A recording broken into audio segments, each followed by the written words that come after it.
Bingo Blitz rules. If your bingo has ads in it, That's not a bingo. if it doesn't have the coolest tournaments, mini games, and the most breathtaking design, Nope, not a bingo. if your bingo moment makes you feel so excited that you just want to burst in joy and scream out loud, bingo! Sorry, so you're playing... Bingo Blitz? Now that's a bingo. Go for a world of excitement with Bingo Blitz, the #1 free bingo game. Download Bingo Blitz and play for free. Now that's a bingo. This episode is brought to you by Skinny Pop Popcorn. Perfectly popped, endlessly delicious. Oh, so light and crunchy. Skinny Pop Original Popcorn is the snack you've been searching for. Made with just 3 simple ingredients: popcorn kernels, sunflower oil, and salt. Snacking never felt or tasted so good. Perfectly popped, endlessly delicious. Give yourself permission to snack and pick up Skinny Pop Original Popcorn today. Let's hang out. Let's hang out. And let's talk about what lessons about. Let's hang out. And let's listen to 2 lesbians shout. Let's hang out. Let's hang out. Hey everyone, welcome back to Let's Hang Out, the podcast that really wants you to love yourself. From the West Coast, I'm Lee Holmes Foster. And from the East Coast, I'm Ellie Brigida, and we're so excited to bring you Season 2, Episode 5, This is a Trans World, with Mayrood. To those of you who have been with us through this whole journey, thank you as always for listening, and if you're a new listener, welcome. We're excited to have you here. And here's what's happening this week. This week in the Lesdom. This Week in the Lesdom is a place where we can touch base each episode about things going on with the podcast or otherwise. And this week, we have a lot of web series news. And you know us, we love our queer web series so much. So first of all, there is a brand new series that's going to be dropping tomorrow. It's called Same Same. And it is going to be following a group of 3 lesbians in their 20s, I believe, kind of navigating dating and life and love, and sounds like it's going to be right up our alley. So I'm super excited. Yes, you can check that out. Actually, one of our previous podcast guests, Gabby Kirsch, is going to be in the series. She's amazing. She's one of the girls from Dapper Tomboy. Nice. Very cool. So absolutely check that out. We're super pumped about it. That will be out tomorrow. There's also another series that we know that launched recently called Recon. I think that's up on Facebook. They have a number of episodes out by now, I believe. Definitely check that out. And one of our favorites, such a fave. the web series to end all web series in my mind, Barbell. We're not biased. No, we're not biased at all. Love them so much. Barbell is starting their filming very soon, around this time, for season 2. Whoop, whoop. Season 2. I am so excited. If you have been waiting so impatiently the way we have been, we are super pumped for that to be happening. And we have some very exciting news that I'm going to let Ellie share. Aw, thanks, Lee. I am ridiculously excited because I will be producing some of the music for Barbell Season 2. Sick. So it's super awesome. So you might not see Ellie, but you will be hearing Ellie's very excellent, delicate touch on some of the music. You will be hearing, my production, and I might be singing some background vocals on some tracks. So you might actually hear my voice. Pretty cool. So there you go. Keep your ears tuned. Definitely, we cannot wait for a release date, but it is happening. Barbell Season 2. It's coming, you guys. Yes. Full of queer goodness. That's This Week in the Lesdom. Back to you, Ellie and Lee. Thanks, Ellie and Lee. This episode, we are super excited to be talking to Mayrood. For anyone who does not know May, she is a Los Angeles-based bi trans woman, a Latina, and a writer and speaker who focuses on trans representation, comics and cartoons, and gay pop stars. What a description. I love it. Hey, May, thank you so much for hanging out with us today. I'm so excited to be here. Yeah, no, I love it. Thank you for having me. Of course. And excited to be here a little bit again, right? Yeah. Always happy to be here. we are happy to have you as many times as it takes to get this episode out there. So as a little bit of background for everyone who's listening, we actually recorded an interview with May a couple weeks ago, and we are calling this the comedy of errors of having May on Let's Hang Out. We have just had the worst technical issues with the audio that we recorded from this episode. So we do have the original interview, and we are going to be playing that. It actually starts a little bit into the conversation. And so what we want to do is lay the foundation of what we're talking about and explain what's going on instead of just dropping us in the middle of the first conversation that we had with May. So we're going to be jumping to that. Before we do that, let's just before we jump do in, that. right? So we wanted to have May on because of the article that you wrote in Autostraddle about how to have lesbian sex with a trans woman.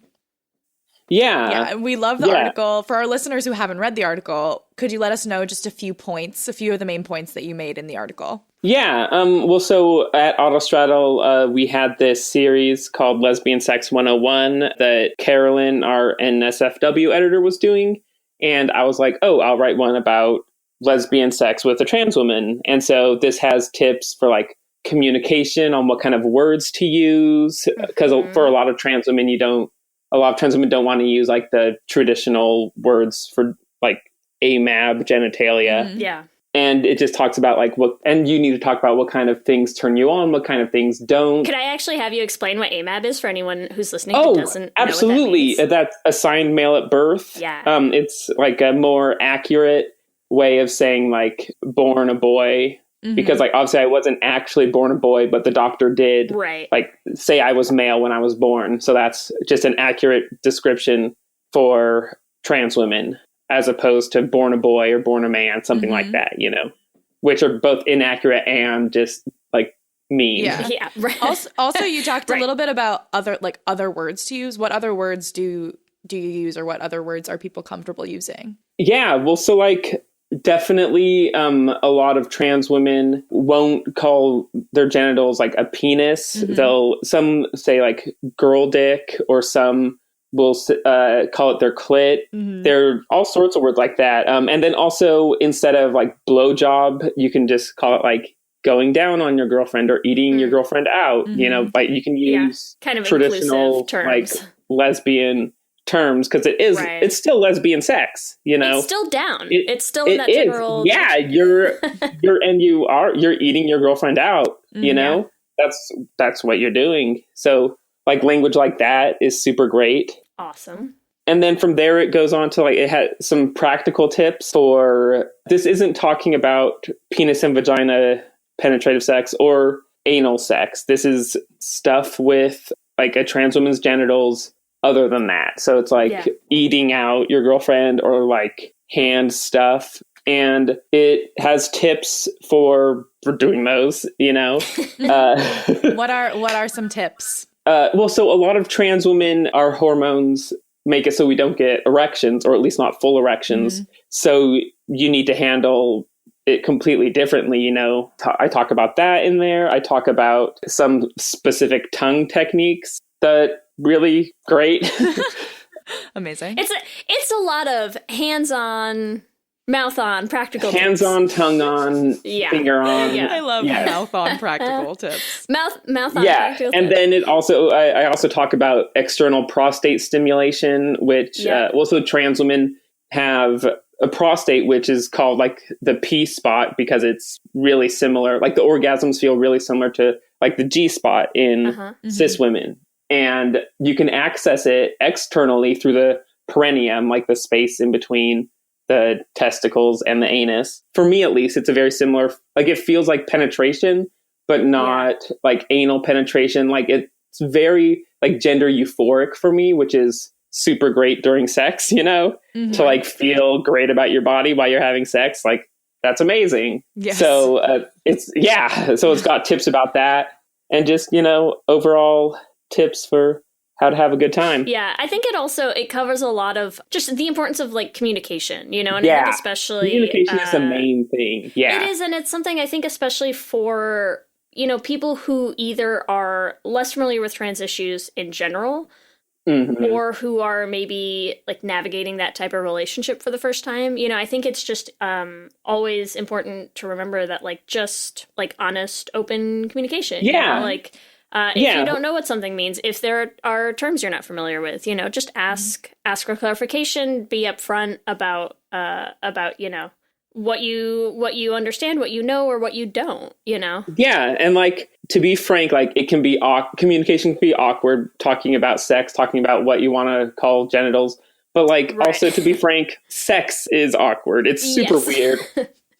Like if you think about it for a second, strange. It's like, whoa, what am I doing? This is the weirdest thing. Why am I so into doing this weird thing that, you know? Right. Yes. And I mean, communication is important for sex no matter what. Like no matter who you're having sex with, like everyone likes something different. Yeah. So if you just think about it in the big picture, then like these awkward conversations are a lot easier, I think. And I think it's not, you know, it's not only a trans issue to say people prefer a different language about absolutely, yeah, like or you themselves, can't just like during sex. Like there are plenty of words for female body parts that I'm like, do not ever say that in bed. That will just be like a huge turn off. You meet a girl at the club, and then you come home and you're like, "Ooh, your clam trap is so wet." Like I think that would turn off most people, you know. So some people might be super into that, in which case, they might be good like, for you guys. Get in touch. We'll hook you up with each other. We're turning into a dating podcast. Oh my God, we really keep are, and hooking I people love up. it. I love it so much, though. We have some listeners, May, who have been getting in touch. I love it. And we're sort of like connecting them with each other via email and stuff. It's been really great. We're gonna start our own like matchmaking offshoot of Let's Hang Out. Beautiful, beautiful. I was like, what are we going to call it? I was like, We're calling it Les Get Together. Les Get Together is way better. This is why You're welcome. and Lee are a good team. I'm like, Les Match Out. You call it Hanger, like Tinder, but Les Hang Out. Hanger. Oh, Hanger. Yes. Oh my God, I love it. I like that. Wow. Yeah, all right. it's been great. So there you go. Well, if you are super into the term clam trap in bed, boy, do we bet we have a girl for you somewhere. Somewhere. We are flooded somewhere with in the emails wide world. Yeah. from the clam trappers. God. Mm-hmm. So communication, hands-on, mouth-on tips, just a lot of good stuff in this article. Yeah. And I think that what we really loved about it, what Ellie and I really thought was great about the article and just in general, is there's not a lot of really good information out there, like that kind of practical information. Yeah. For trans sex, even just for LGBT Yeah. sex in general. Absolutely. You know, so I think having things like that, having resources, we just thought it was really, really important, and I think really awesome to see stuff like that. Thank you. You know, so I think Autostraddle, that series in general, is great if you're looking for information like that. Yeah. And I think, you know, if are there other things that you want to say about that, or other places that people should go look for that type of information? Well, first in general, I just want to say, like, there's also so little like sex ed stuff that's focused on female pleasure. So like this whole series, Lesbian Sex 101, which is all focused on lesbian pleasure, you know? So like I think all of it's really super important. Also, for trans specific stuff, there's this zine called Fucking Trans Women by Mira Bellwether. Also, honestly, like, I know like Reddit is a huge mess and Tumblr is a huge mess, but like there are some like Reddit trans channels or whatever. I don't use Reddit, so I don't know what it's called. I feel like an old person saying that. It's okay. That's like me and Snapchat. I'm like a baby boomer when it comes to Snapchat. It's fine. But like genuinely, like Tumblr has some great trans people on it who are writing openly about their sex lives and giving great tips. So awesome. Like, as dangerous as they are, Reddit and Tumblr do have some good stuff. Awesome. Okay. So with that, that's the groundwork of what we're talking about. And I think what we can do is we will jump us over to that initial interview, and we will keep talking to May in the past. Whoa. That's pretty cool. Let's hang out. That's awesome.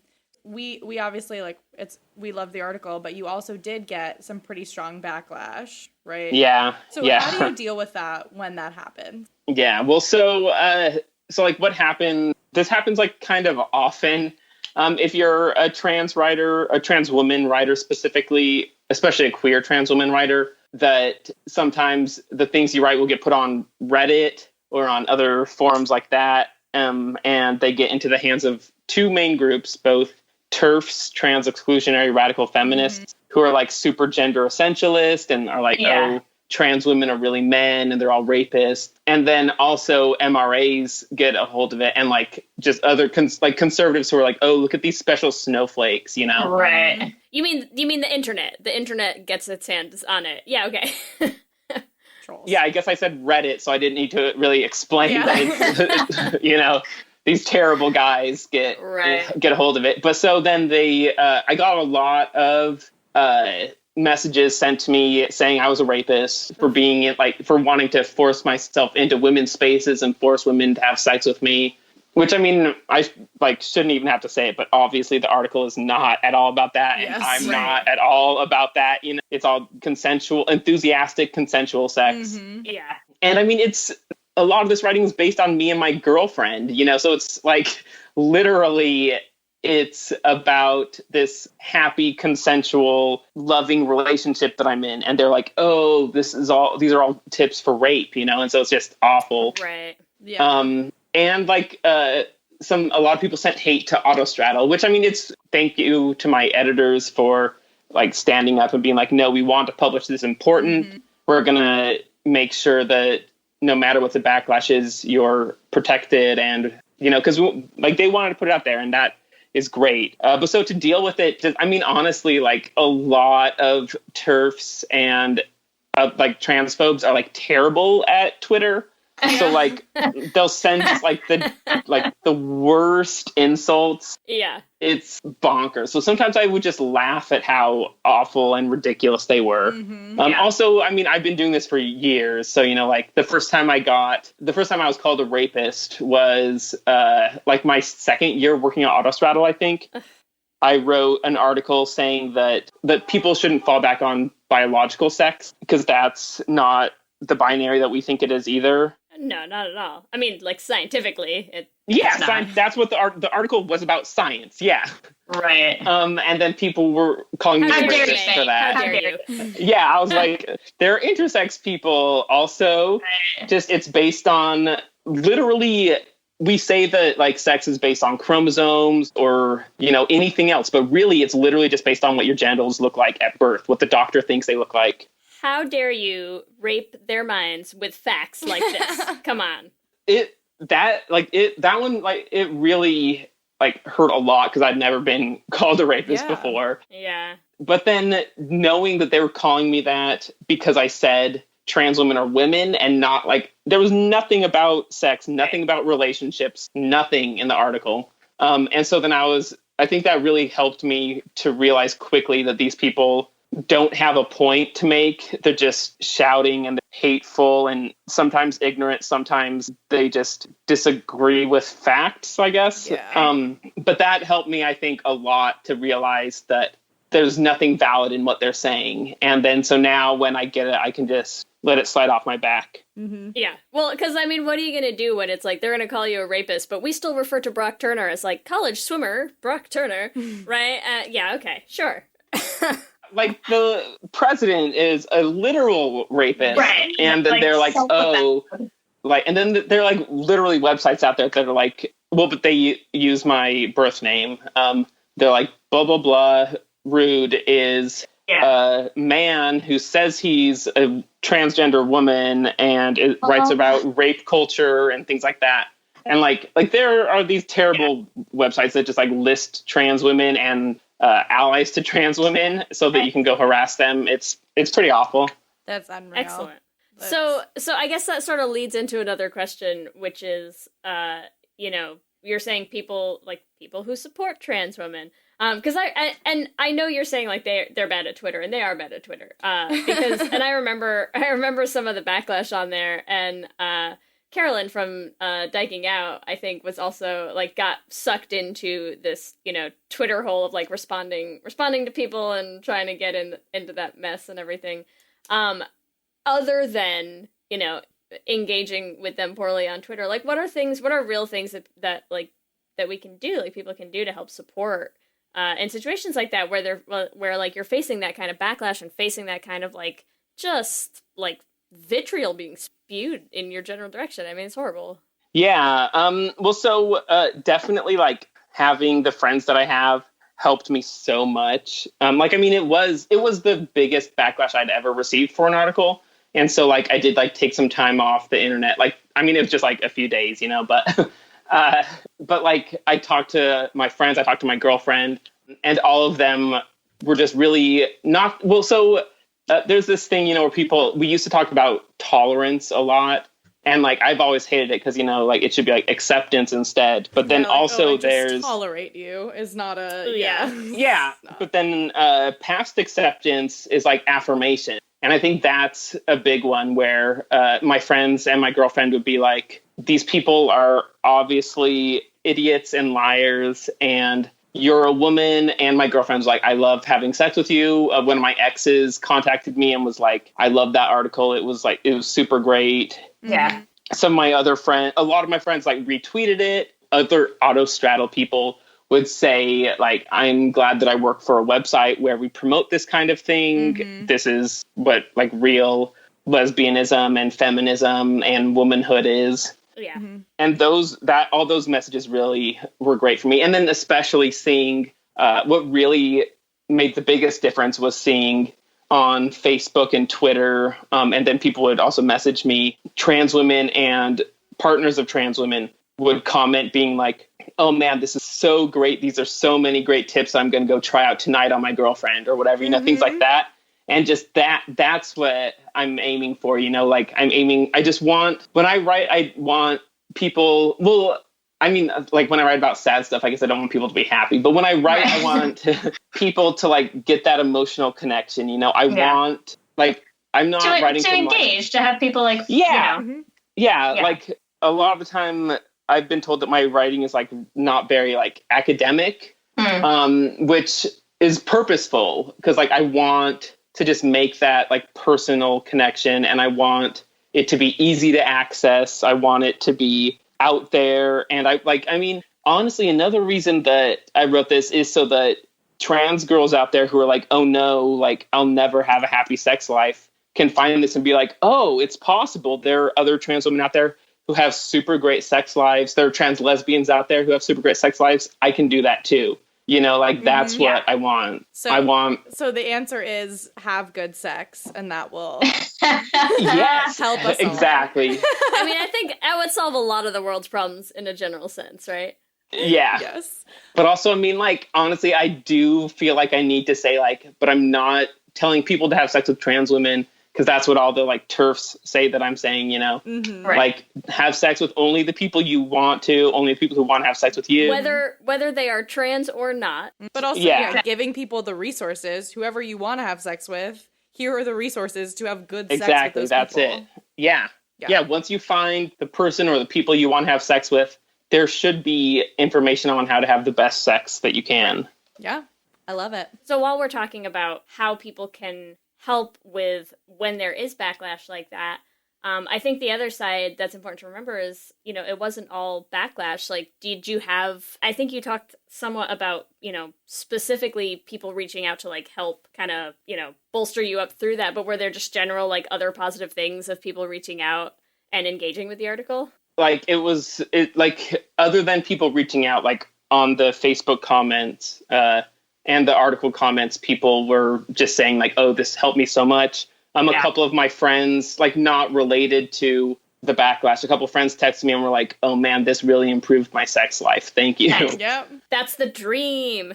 Right? That's it. I know. I was like, amazing. Thank you. Mm-hmm. And like some writers and like other, like, I guess like queer celebrities or whatever that I really respect, like retweeted it or like told me that they loved it, like Tyler Ford. I was like, who I love and now I'm working with. But Tyler Ford was like, this is so great. And I was like, thank you. Like, I love you, you know? I mean, honestly, there was way more positive feedback than negative. Yeah. It was just the negative all hit like the first 4 days or whatever. Mm-hmm. And it was just piling up. But then after that, it's mostly been positive. That's great. Also, just, report turf accounts on Twitter. Just keep getting them deleted. Does that work? If you report them, will they get deleted? Well, so it depends on what kind of insult they say. Because, if they... Well, and a lot of turfs are also, racist. Wow. It's they're not terrible in just one way. Yeah. Exactly, yeah. But so, if you... Because you can, report a tweet and then it says, add 5 more or whatever, or up to 4 more or whatever. And so, if you just look back, you'll find, anti-Semitic tweets and ableist tweets, and you're like, oh, okay, I can just report these 5 tweets. And then, honestly, so many accounts that I reported got canceled after this happened, after this article came out. Yeah. Well, that's a plus. Yeah, because I would be surprised if Twitter would shut them down just for, specifically for being anti-trans. I mean, having just gone through, we just had the experience of trying to promote an ad and having Twitter deny our request for a while because of the word inappropriate language. Cool. Cough. Cool. So you have to come at it from another tack. I know. Yeah, which I mean, again, really as awful as it is, we're lucky that TERFs are just overall terrible people, because the transphobia and transmisogyny isn't enough usually to get them banned. Yeah. Mm-hmm. So it's a different kind of intersectionality, right? It's the intersectionality of terribleness. There you go. Exactly. So we wanted to get a little bit into our next section, which is all about, I think, getting comfortable with your body as a trans woman. Or now that we've talked a lot about sex. Being, right? Because all of us have some sort of thing that we're uncomfortable with our bodies. But specifically, I wanted to ask you about body dysphoria. If you could tell our listeners what body dysphoria is in general, and then particularly how it's experienced in the trans community. Yeah. So body dysphoria is really related to body dysmorphia, which is or gender dysphoria is related to body dysmorphia. Body dysmorphia is when you don't see your body as the way it really is, or you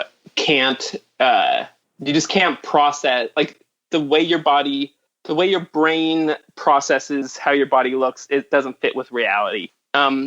So with dysphoria, a lot of it, it's a profound uncomfortableness with specifically the gendered aspects of a body. So it can be facial or body hair, it can be genitals, it can be shoulders or height, whatever. It's just for me, it manifested that honestly, if you asked me to describe what I looked like from age 13 to 22, I can't really. I remember after I came out, actually, it wasn't when I came. It was before I was all the way out. But one of the times when I got dressed up in girl mode, to go to a party or something, a costume party. I used to do that a lot. Go to costume parties as a girl. Mm-hmm. But I would do that, and I remember one of the first times I finished putting on my lipstick or whatever, and then I looked in a mirror and I was like, oh, whoa. This is the first time that I've looked in a mirror and I'm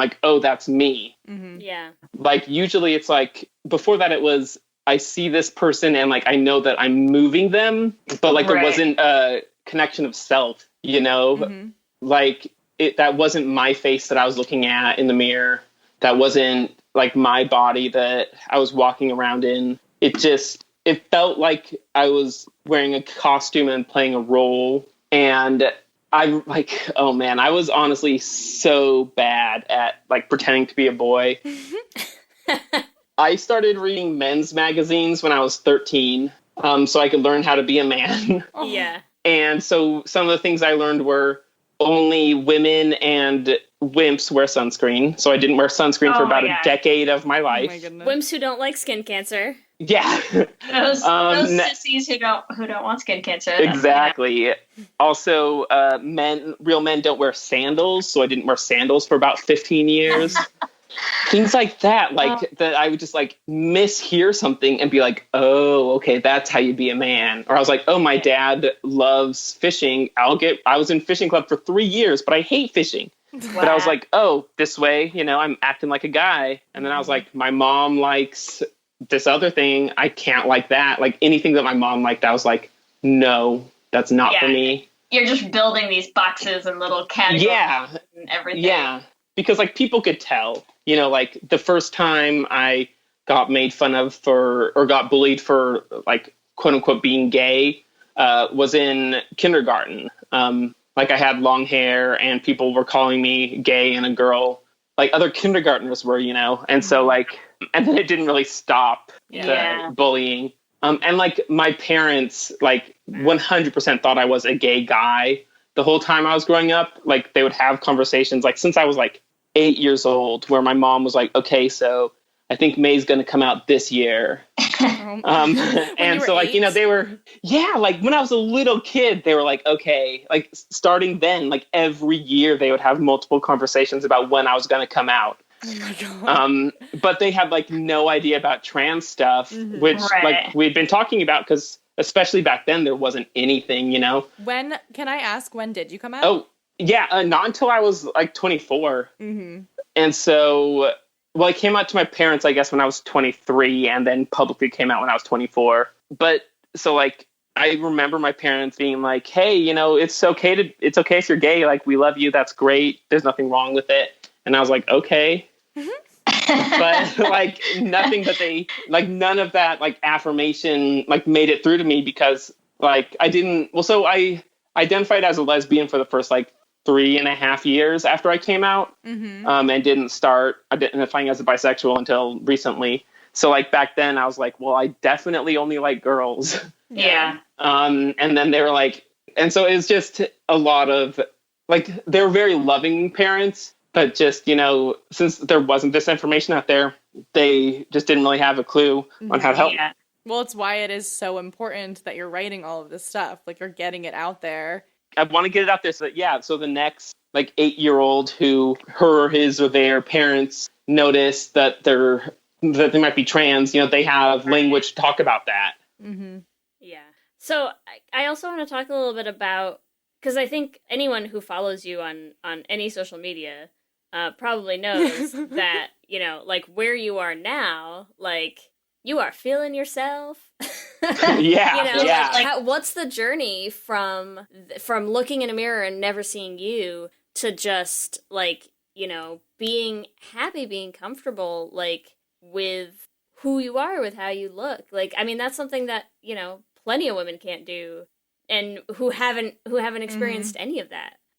Yeah, it's taken me, like, honestly, like, a lot of it was faking until I made it. Like, fake it till you make it, I think, with some things is not so great. Like, but I think with feeling good about your body, it is a really great thing. Like, it's literally a huge part of how I did it. Actually, one of the very first articles that I wrote for Autostraddle was called, like, Trans, Fat, and Learning to Love Myself or something like that. And it was about how, like, because I'm like 6 feet tall, 350 pounds. I wear like a size 22 dress, size 24 sometimes. Yeah. So like I'm I stand out. I have broad shoulders. I have big hands. I wear like size 13 shoes. And so a lot of that tied into my dysphoria where I would like just be so like internally torn up about like, why are my shoulders so big? Why do my hands and feet look like this? Why does my face look like this? Why, all these things, like I just fundamentally couldn't connect how my body looked to like a sense of self. And so once I came out, then I started developing that sense of self. And then really it was about giving positive affirmations to myself. It was about I mean, a lot of it is posting selfies and being like, look how great I look, even when I wasn't so sure if I looked great. And then if you have good friends, they'll compliment you too. You'll get validation back and everything. Yeah. Yeah. And then also a lot of it is just being comfortable. I feel like it's hard for anyone who is closeted about anything, like whether they're gay or trans or whatever. I feel like it's hard to love yourself and love your body if you haven't like embraced yourself. Right. You know? I mean, it's hard just in general. Like, yeah, it is. It's really hard. We as a society do not make it easy on anyone. I think especially we don't make it easy on women. And I think especially we don't make it easy on women who don't fit this really, really narrow mold. Yeah, I feel like of what is, what is an acceptable woman? I mean, it's nonsense, but we all kind of fall for it. Yeah. I feel like when I came out, one of my friends, I think I said this in our first episode, but one of my friends was like, wow, like, I love gay Ellie. She's like, I hated straight Ellie. Like, she was like, straight Ellie sucked. Yeah. Straight Ellie was hiding something, Straight, and like, yeah, even if exactly. I didn't know, like, I wasn't myself, Yeah. Like, Boy May couldn't be a good friend because she was lying to a lot of people, or lying to everyone about a lot of stuff, Right. And so now that I'm out, and then honestly, a lot of it is also visibility. Like, one of the things I love about the show Pose, it has so many like gorgeous trans women, and specifically trans women of color, and they're shown as being gorgeous. It's like, look how amazing and stylish and beautiful and just like wonderful these trans women are. Even like, some of them are, like don't necessarily pass all the time, like whatever passing is. But they're still portrayed as being beautiful and desirable and gorgeous and confident. But they're also real people, like there was the whole episode where Candy was told she was too thin and she was like dealing with all of that. Yeah. I have to say, I think it's important for people to know about it and to hear about it. I will preface with saying, like, this absolutely is not even in the same realm, but, like, it was really interesting for me having had the experience now of being pregnant for the past year, and I don't think I'd ever really realized, like, how much of my sense of myself, like, how much it depends on what you look like, and what you're used to seeing when you look at yourself, and how, like, as someone who had always kind of looked in the mirror and seen myself and been comfortable with like, that what was looking back at me, and then suddenly it changed wildly.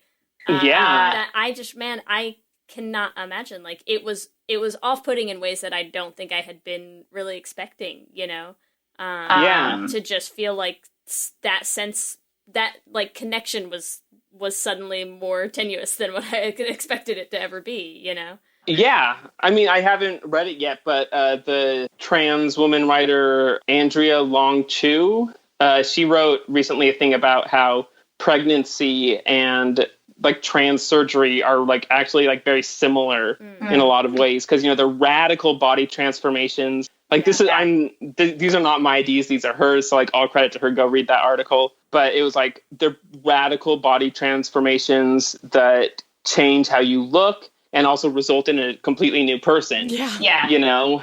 So like, I think that there is a lot of similarity there. Interesting. I think, well, we talked about being comfortable with yourself. I think also like as I would say like you are a public figure, right? As as a trans writer, editor, you put a lot of yourself into your writing. So how do you feel comfortable with yourself, but also getting to a point where you're comfortable sharing that in a really personal way with the rest of the world? How do you get there? This episode is sponsored by BetterHelp. And as we head into Thanksgiving time, I want to start by thanking my wife, Kelsey, who has not only listened to just about every episode of this podcast for 8 seasons now, but who also is the only reason I'm able to make time to record it every week. She takes the kids, gets them dinner, and gets them ready for bed just so that Ellie and I can come on and yell about gay things into each other's faces for an hour. So here's a reminder to send some thanks to the people you're grateful for in your life, including yourself. I've been in therapy for a long time now, and one thing that's so important about therapy is how it teaches you to be more intentional.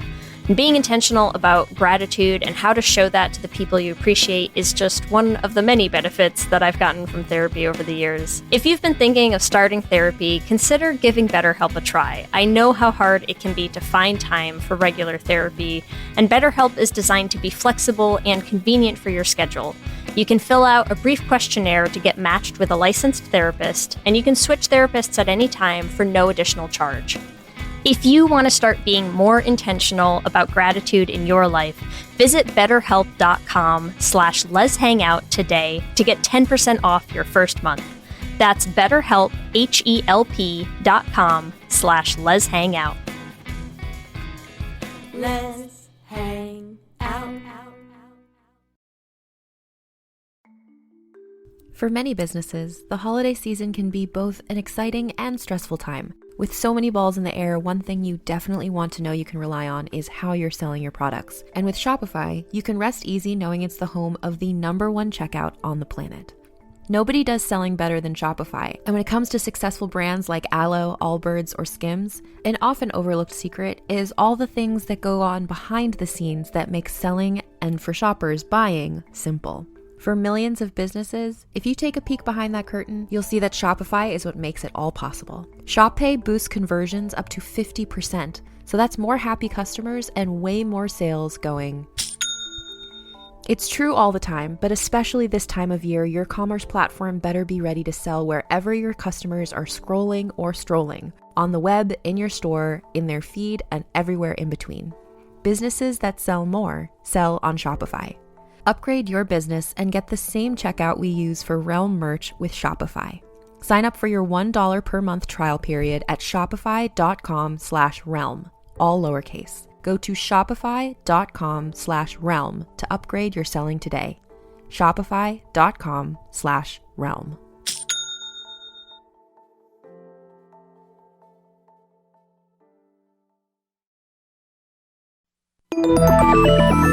With something like 5 million podcasts, finding a really good one can take a ton of time. So let me recommend one. It's called Something You Should Know. I'm the host, Mike Carruthers, and in each episode, we discuss topics that can be really helpful, like how to read people better, the psychology of crowds, or fun things like the story of Legos, or why you probably wouldn't be here if it weren't for horses.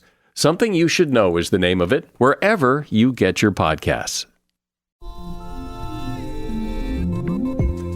You come to the New Yorker Radio Hour for conversations that go deeper with people you really want to hear from, whether it's Bruce Springsteen or Questlove or Olivia Rodrigo, Liz Cheney, or the godfather of artificial intelligence, Geoffrey Hinton, or some of my extraordinarily well-informed colleagues at the New Yorker. So join us every week on the New Yorker Radio Hour, wherever you listen to podcasts. Oof, I think I'm a bad person just because I feel I'm really weird about that, where as a kid, the job I wanted when I grew up was to be famous because I wanted everyone to know about my life. Yeah. As and a little here kid, you are. Yeah. You made it, man. You made it. Yeah, no, it blows my mind, honestly. I was oh, I want to be a famous writer. And then in high school, all that went away because I was no, I don't want anyone to look at me or know anything about me. But then when I came out, those feelings came back and I was it's about that self-love. It's I love myself and I want other people to love themselves. And I want to make that connection with people. I want to say, hey, look, trans women can be happy. Trans women can date lesbians and be happy. Trans women can be fat and be happy. Trans women can be tall. Trans women... I go into stores all the time and there's zero clothes that fit me, both because I'm 6 feet tall and 350 pounds, but then also just because my shoulders are broad, they're not made to fit women's clothes, Some shirts fit me everywhere except the shoulders. But thanks to good friends and a lot of therapy, and I'm on antidepressants and a lot, years of work. I love myself and I love where my life is right now. Yeah. And that's what I want for every trans person. Mm-hmm. Yeah. So do we. I feel that myself and Lee navigate this on a smaller scale. But we talk about our personal lives every week, in some way. Yeah. And I think the main thing is too visibility is so much more important. It's not about us, it's yeah, it's about the connection. Yeah, it's about share. Yeah. When I say that, I like feel like a huge asshole. Like, have you seen Almost Famous? I actually haven't. I know what it is, but no. Oh well, there's this great Cameron Crowe film, Almost Famous, that's about being a writer. And at one point, the main character is interviewing the lead singer of a band, and he's like, "I just want to see that one person in the audience who's not having a good time, and I want to connect with them and like just make them get off." And then like later he's like reading back his words and he's like, "What is it? I sound like an asshole. I'm so like arrogant." And like, so that's what I think of every time. But that's just what I want. You know, I want to let people know that they can, like, not saying that they can, like, they should be me, but you know, I'm happy and you can be happy too. It doesn't have to be like that and, like, specific thing. We share similarities. We have healthy, like, positive lives, and maybe it's not always positive, but we have healthy, normal lives. And like, you also can. Yeah, exactly. Yeah, like if you see like lots of happy people, but none of them look like you, then it's hard for you to imagine yourself being happy. Yep. Yeah. And that's what we've been saying too, especially having finished our first season, and then coming back now in season 2, that, you know, we were just like blown away, I think, and what really touched us the most this whole time is always just hearing from people who listen to the podcast and who reach out and say, "Hey, you know, I listen to you guys because that's me, that's my life," you know? Yeah, exactly. I don't have a lot of queer friends to talk about this stuff with, and I get to talk about it with you on the podcast, basically, you know? Yeah. I mean, it is. It's that connection is really, I think, what has been the most important part to us as well. For sure. Yeah. We're going to segue into like a completely different topic, we'll right? We'll talk about some lighter. We're going to do like some lighter, fluffier for the ending. For everyone who's made it to this point. Yes. Yeah. Everyone who heard me talk about being called a rapist and hating. Right. Exactly. Now let's talk about some. Now the payoff is you write about comics a lot. So we want to talk real quick about some like queer comics stuff. What are some of your favorites? Well, So we asked this in that initial interview, and we were totally unprepared for the next 10 minutes, I'm going to say, of May listing comic names for us. There are just so many amazing comics out there, and so many recommendations that she had to make. So it was really impressive. In that initial interview, I described it this way. I feel like when you watch a magician who just keeps pulling the handkerchief out of their sleeve, and it's just like this endless stream. I'm just in awe. I'm like sitting here in awe. It really is. Yeah, this is amazing. May is reading comics and she likes a lot of comics and she's got a list of comics for you. I mean, right now, I'm visiting my friend Hazel Newlevant. They're a great comics creator. They're also an editor. They make a lot of their own comics. They've got this one called No Ivy League. But then also they have edited some comics anthologies like Chainmail Bikini, and they did recently one for Planned Parenthood. Also, Molly Ostertag, who does the art for Strong Female Protagonist with Brennan Lee O'Malley as the writer. And then she also wrote the book, it's a graphic novel, The Witch Boy, about like sort of gender non-conforming boy. Yeah, it's so good. And like it's for young children, you know, so it's so great. So we will have those kind of recurring throughout the rest of the season. We will have May back on to read more comic names at you for suggestions of things to check out. So with that being said, let's dive right back into the interview. I think it might be time. Q and Gay. I'm ready. Q and Gay. All right. Okay. So if you've heard Q and Gay before, we just have some simple questions. You get to answer them, and then we will put them up on our Twitter so that our listeners can answer as well. So question 1, Q and Gay. You've written for Autostraddle about Disney Channel original movies, which are near and dear to my heart. So which one of these Disney Channel original movies is the gayest of them? Oof. Out of Double Teamed, Cadet Kelly, Motocrossed, or Xenon, Girl of the 21st Century. Oh, man. I mean, like, double teamed, I think, is maybe too obvious because it's, women basketball. All of them are a little bit, though. All of them are super obvious. But, I'm trying to work through. So, Cadet Kelly, I think, oh, man, Cadet Kelly is so gay, though.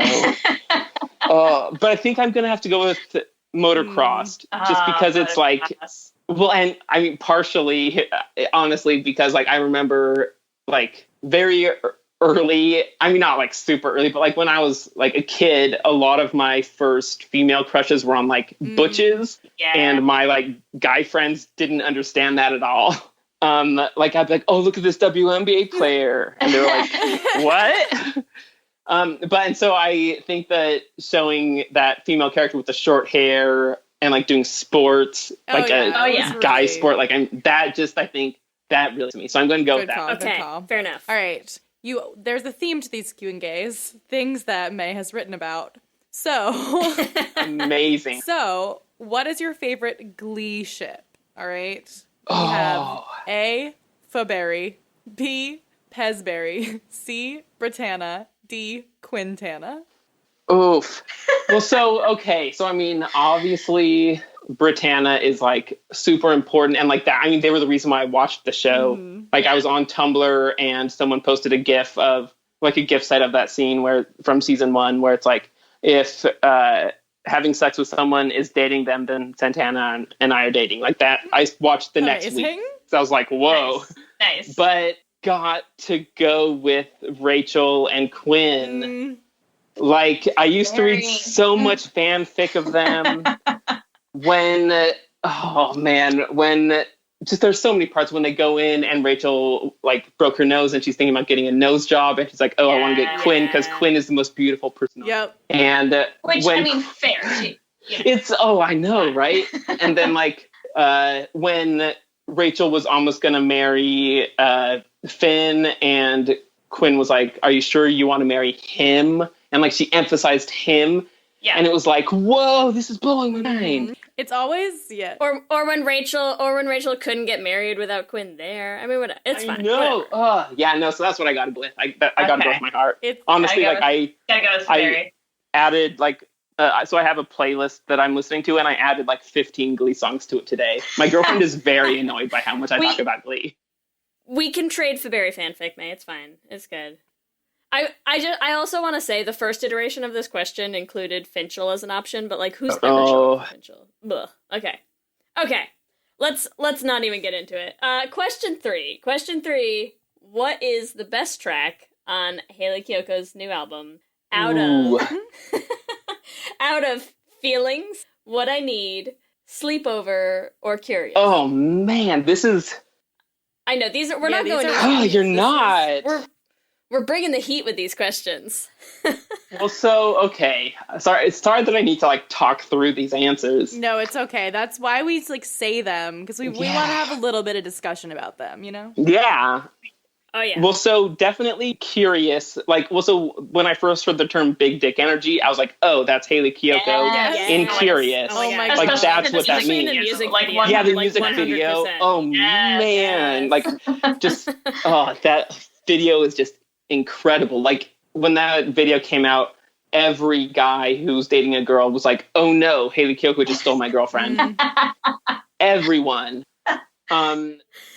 And she did. And I love Feelings because it's so, I mean, I'm very much about feelings, you know, like I talk about my feelings all the time and I care way too much, you know? I over-communicate and think too much. Like literally my motto. Exactly. Literally, as lesbians, we understand. Yeah. But I have to go with What I Need because for me, the Kehlani feature is like the song of the summer. I don't know if you've heard the song Playing With Me by Kyle featuring Kehlani, but she has this just great verse where she's just like, girl, why are you playing with me? Or no, it's like, hey, why are you playing with me? You don't even like girls. Yep. Ha. And she laughs in it every time. It kills me. And so I think it's the year of Kehlani.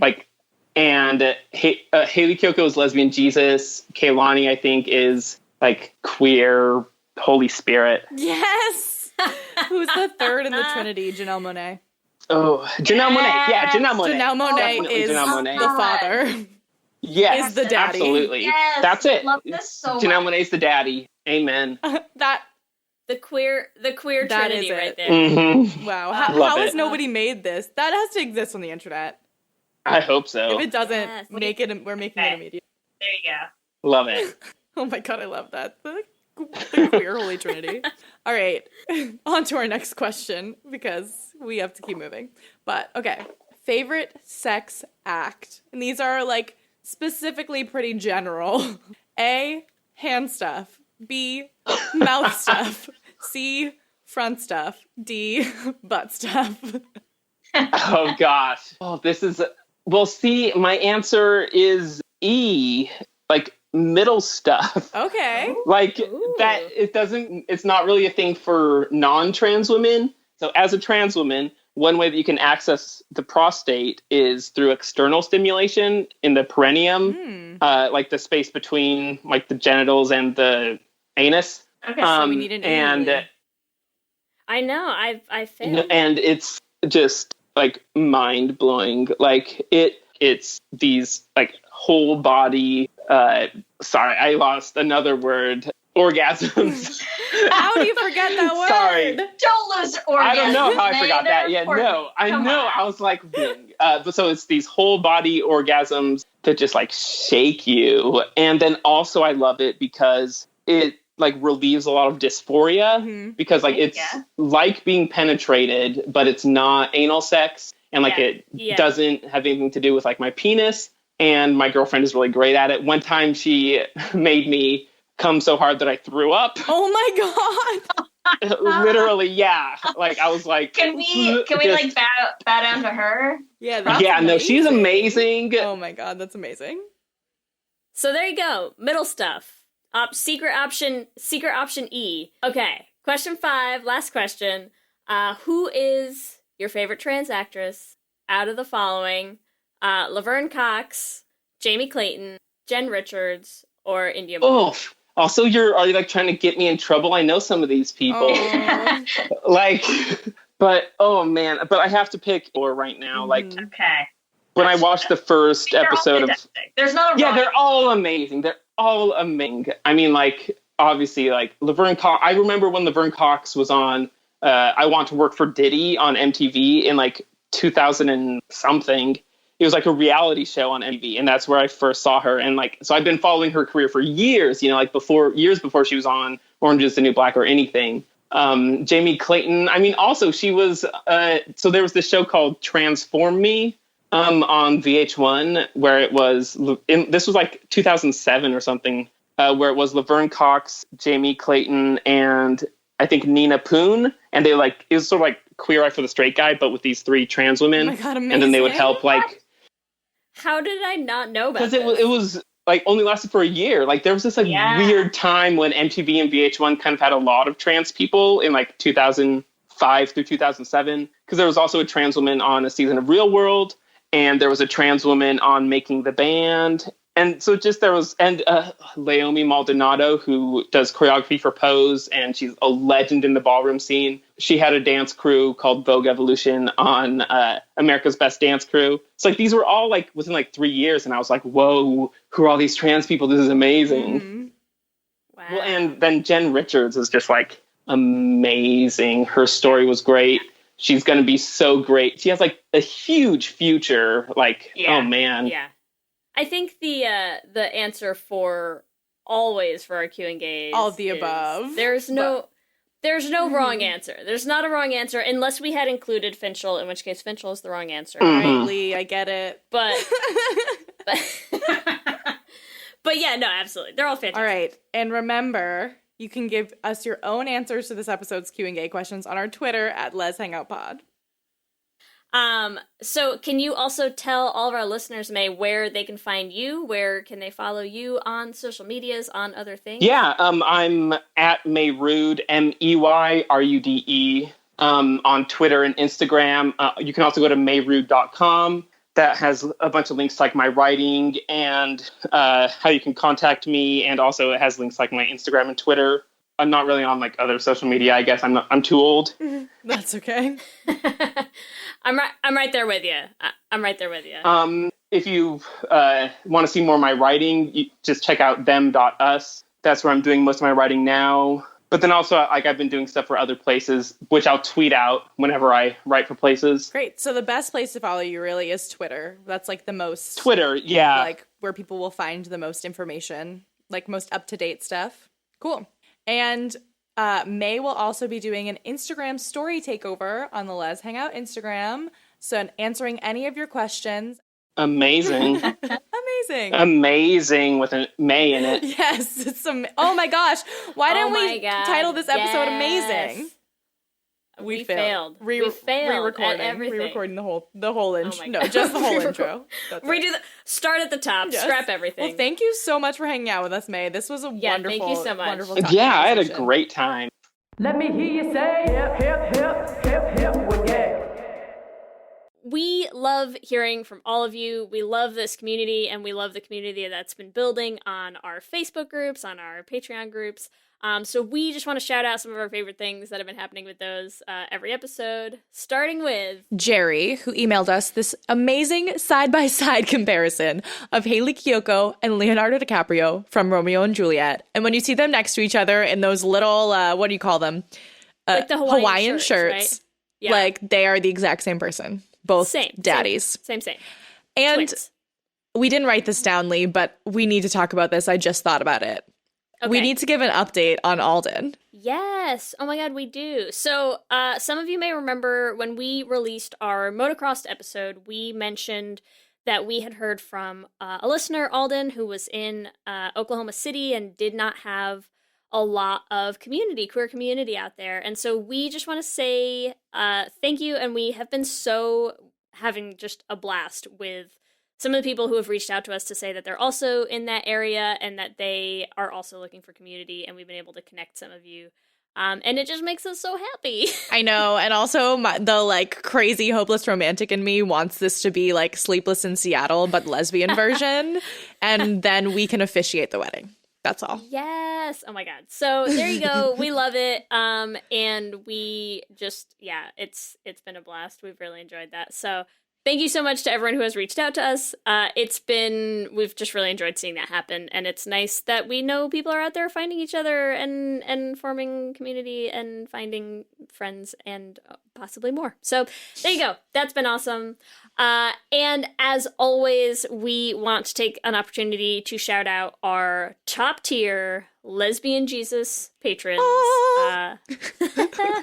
Heavenly choirs sing for all of you. Yes. So thank you so much over and over and over again. We cannot say it enough to Amy and Ellen, Kayla Kelly, Lizette Stye, Tanya Ferguson, Jess Klaus, and Danny Griswold. Thank you, guys. Remember, you can also find us on all the social medias, Instagram, Facebook, and Twitter at Les Hangout Pod. You can send us an email at leshangoutpod@gmail.com. We love hearing from you. Or check out our website at leshangoutpod.com. Make sure that you subscribe on iTunes or on whatever podcast app you use, and that way you make sure that you get new episodes when they come out. And we are also going to be posting every Thursday on our YouTube channel this season. We have been posting on Wednesdays. We're switching around to Thursdays. We really appreciate you guys being patient with us while we figure out all this YouTube stuff. But we want to keep making content for you. So we are going to be posting every Thursday. Make sure you subscribe at youtube.com/letshangoutpod. If you want to help support the podcast, there's a couple different ways you can do that. One of them is totally free and totally easy, which is to go find us, rate us, and review us on iTunes. A, we love reading reviews. B, it helps other people find the podcast. And another thing that is not free but is wonderful is Patreon. And we have really built our Patreon community this year and we're really loving growing it. So we would love for you to become a part of that at bit.ly/lespatreon.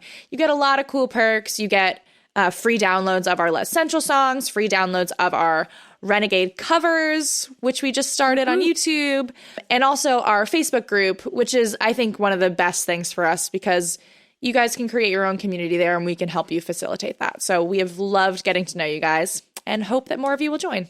You can also check out our merch at bit.ly/LesShop. Get some t-shirts, get some mugs. You get to rock some cool Les Hangout swag. And also that way when someone comes up to you and is like, hey, where'd you get that awesome t-shirt? You can be like, let me tell you about this fantastic podcast that you should listen to. So that is another great way to help support us. And send us pictures. We love seeing you guys wearing the shirts and rocking all of that stuff. And because October is, I feel like Christmas for gays with Halloween. We love Halloween. We really do. Like, the gays and Halloween is just, I love it. We will be having a special spooky gay Halloween design. So check out that and get it rocket, you know? Yep. If you want to follow us individually, the best place to find me is on Twitter and Instagram at LSH Foster. And the best place to find me is at Ellie Brigida on Instagram and Twitter. And with that, I'm Lee. And I'm Ellie. And let's hang out again soon. Let's hang out.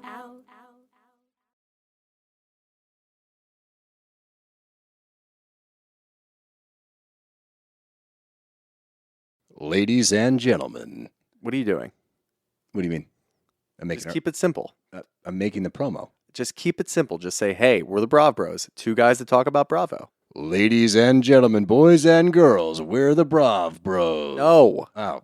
Dude, stop with the voice. Just keep it simple. I've seen promos on TV, dude. This is how you get the fans engaged. This is how you get listeners. We're trying to get listeners here. If we just say, oh, we're two dudes that talk about Bravo, people are going to get tired of it already. We need some oomph. All right, then fine. Let's try to do it with your voice. Brav Bros. Good job.